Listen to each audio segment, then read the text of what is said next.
today we will start death of a partner. देखो, whenever a partner dies, his legal representatives demand the amount due to him. देखो, जब भी किसी partner की death होगी तो उसके जो फैमिली मेंबर्स हैं, जो उनके लीगली जो मतलब हकदार हैं, ठीक है, वो अपना अमाउंट जो है क्लेम करेंगे. अमाउंट जो हो सकता है उसकी कैपिटल होगी, उसका शेयर ऑफ रिजर्व, गुडविल और प्रॉफिट अप टू डेथ. मान लीजिए उसने इस करंट ईयर में 2 महीने 3 4 5 महीने जितने महीने भी काम किया है उसका उसको शेयर देना पड़ेगा.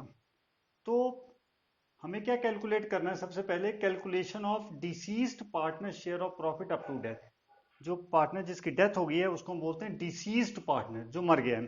तो उसका प्रॉफिट हमें कैलकुलेट करना है अप टू डेथ, क्योंकि मान लीजिए 2 महीने बाद डेथ हो गई करंट ईयर में और 2 महीने का profit and loss account banana possible नहीं है, तो हम मतलब एस्टिमेटेड देते हैं उसको. अब यहाँ पर दो बेसिस हैं. देखो, एक तो है टाइम बेसिस और एक टर्नओवर बेसिस. जो उसका प्रॉफिट अप टू डेथ निकालेंगे वो या तो टाइम बेसिस पे या टर्नओवर बेसिस पे. अब टाइम बेसिस में हमारे पास आ जाता है या तो लास्ट ईयर बेसिस या फिर एवरेज प्रॉफिट्स ऑफ लास्ट 3 और 4 और 5 years. Now on time basis, question 1 is A, B and C are the partners sharing profits in the ratio of 5:3:2. B dies on 1st July 2020. B's share of profit up to death is to be calculated on the basis of average profit of last 3 years just before the death. The profit for the year ended 31st March 2018, 2019, 2020 are rupees 20,000, 25,000 and 36,000 respectively. Calculate B share of profit. अब इसमें देखो, तीन partner है ABC और ratio दी है 5:3:2. अब B की death हो गई है 1 जुलाई 2020 को. अब बुक्स कब क्लोज हो रही है? 31 मार्च को. कैसे पता लगा? क्योंकि profit for the year ended 31 मार्च, यानी ईयर हमारा 31 मार्च को क्लोज हो रहा है. तो 31 मार्च को ईयर क्लोज हुए और उसकी डेथ हुई 1 जुलाई. इट मीन्स अप्रैल पूरा हो गया, मई और जून 3 महीने उसने काम किया, तो हमें 3 महीने का प्रॉफिट उसको देना पड़ेगा. और कैसे निकालना है? 20 शेयर ऑफ प्रॉफिट जो है अप टू डेथ यानी कि 3 महीने का, it is to be calculated on the basis of average profit of last 3 years just before death. मतलब जैसे उसकी डेथ हुई है उससे पिछले 3 सालों का एवरेज प्रॉफिट निकालेंगे और उसके बेसिस पे उसको देंगे. प्रॉफिट हमें 3 सालों के दिए, तो कैलकुलेट 20 शेयर ऑफ प्रॉफिट. सबसे पहले हम क्या करेंगे? एवरेज प्रॉफिट निकालेंगे. एवरेज प्रॉफिट इज जो ये 3 सालों के प्रॉफिट हैं 20,000, 25,000 और 36,000, इन तीनों का टोटल करेंगे. इन तीनों का टोटल करेंगे और डिवाइड बाय 3 कर देंगे. 20 प्लस 25 प्लस 36, ये आ गया आपका 20 प्लस 20 45, 45 प्लस 36 81,000 डिवाइड बाय 3. तो डिवाइड बाय 3 किया तो 27,000 आ गया एवरेज प्रॉफिट. इसका मतलब क्या हुआ? ये एवरेज प्रॉफिट 1 साल का हो गया. 1 साल का मतलब है ये 12 महीने का प्रॉफिट है. अब उसकी डेथ हुई है 3 महीने बाद, 1 जुलाई को हुई है. तो अप्रैल मई जून 3 महीने उसने काम किया. 1 जुलाई को उसकी डेथ हुई है. 3 महीने उसने काम किया, तो 3 महीने का उसको प्रॉफिट देना पड़ेगा. अब देखो, प्रॉफिट जो है 27,000 है, ये तो था 12 महीने का, 1 साल का. प्रॉफिट फॉर 3 मंथ्स कैसे निकालेंगे? 3 महीने के लिए हम इसको 3/12 कर देंगे, यानी 12 महीने का प्रॉफिट 27,000 है. 1 मंथ का आ गया 27,000 डिवाइड बाई 12 और 3 मंथ्स का आ गया ये आपका 6750. देखो, ये पूरे साल का था और 3 मंथ्स का निकालना है तो 3/12 कर दिया, 6750 आ गया 3 महीने का प्रॉफिट. उसने 3 महीने काम किया, तो 3 महीने का ये प्रॉफिट है. लेकिन ये अकेले बी का नहीं है, इसमें तीनों ने काम किया है, तो इसमें बी का शेयर निकाल लो. B share of profit is 6750 into B का शेयर. देखो यहाँ पे क्या 3, 5 प्लस 3 प्लस 2 10 हो गया, तो 3/10.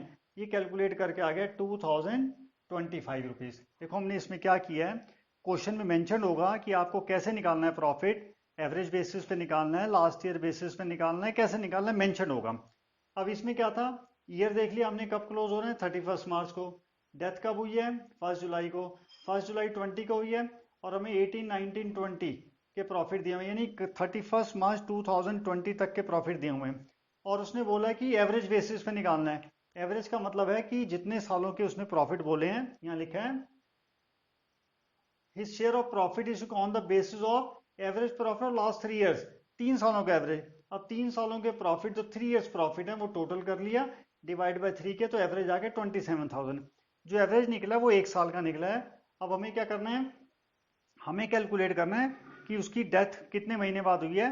यानी उसने अप्रैल में काम किया, मई में काम किया, जून में काम किया, 1 जुलाई को उसकी डेथ हो गई, 3 महीने उसने काम किया, तो प्रॉफिट और 3 मंथ्स निकाल लेंगे, जितना ये आया उसका 3/12 कर देंगे।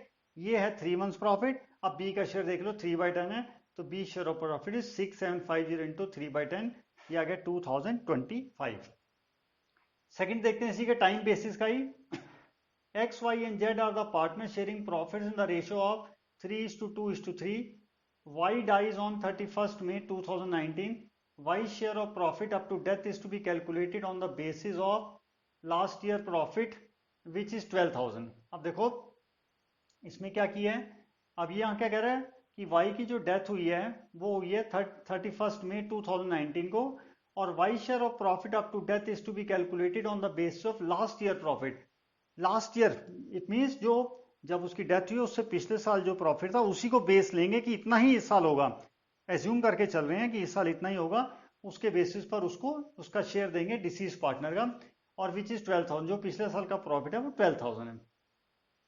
Calculate Y share of profit assuming books are close on 31st March. Books कब क्लोज हो रही है, 31st मार्च को, और डेथ कब हुई है 31st मई को। इट मीन्स 31st मार्च तक ही वॉज अलाइव। उसके बाद करंट ईयर में उसने अप्रैल में काम किया और पूरा मई काम किया, 2 महीने काम किए, और मई एंड में उसकी डेथ हो गई। अब देखो ये लास्ट ईयर का प्रॉफिट है 12,000, तो प्रॉफिट फॉर 12 मंथ्स 12,000 दिया हुआ है। अब हमें कितने महीने का निकालना है, 2 महीने का निकालना है, क्योंकि उसकी 2 महीने बाद डेथ हुई है, 2 महीने उसने काम किया है, तो प्रॉफिट फॉर 2 मंथ्स आ गया हमारा 12,000 इंटू 2/12, ये आ गया 2,000, और वाई का शेयर है इसके अंदर 2/3 प्लस 2 प्लस 3, 2/8, तो Y share of profit is 2,000 into 2/8, that comes to 500। देखो दोनों में क्या फर्क है, दोनों ही टाइम बेसिस के हैं, इसमें एवरेज बेसिस है, इसमें लास्ट ईयर बेसिस है। दो ही आते हैं, या तो बोलेगा लास्ट ईयर के बेसिस पे कैलकुलेट करो, ये एवरेज प्रॉफिट। अगर एवरेज होगा तो पहले एवरेज प्रॉफिट निकाल लेंगे, उसको रिड्यूस कर देंगे नंबर ऑफ मंथ्स, कितने नंबर ऑफ मंथ्स में, जितने महीने बाद उसकी डेथ हुई है, 3 महीने तो 3 महीने का निकाल देंगे, और जितना वो निकलेगा उसमें जिसकी डेथ हुई है उसका शेयर निकाल देंगे। यहां पर क्या है, यहां पर है आपका last year basis, it means average नहीं निकालना है। तो लास्ट ईयर का जो प्रॉफिट है वो 12,000 है, और उसकी डेथ हुई है, कब हुई है उसकी डेथ, इसकी डेथ हुई है 31st मई को। इट मीन्स मार्च में बुक्स क्लोज हो रही हैं और उसकी डेथ हो रही है 31st मई को, तो अप्रैल और मई 2 महीने उसने काम किया, तो ये हम 2/12 कैलकुलेट कर देंगे, 2,000 आ जाएगा, और उसमें वाई का शेयर निकाल देंगे, क्योंकि 2,000 2 महीने का है और ये सारा उसका नहीं है, तो उसका शेयर कितना बनता है 2/8, तो 2,000 इंटू 2/8, दैट कम्स टू 500।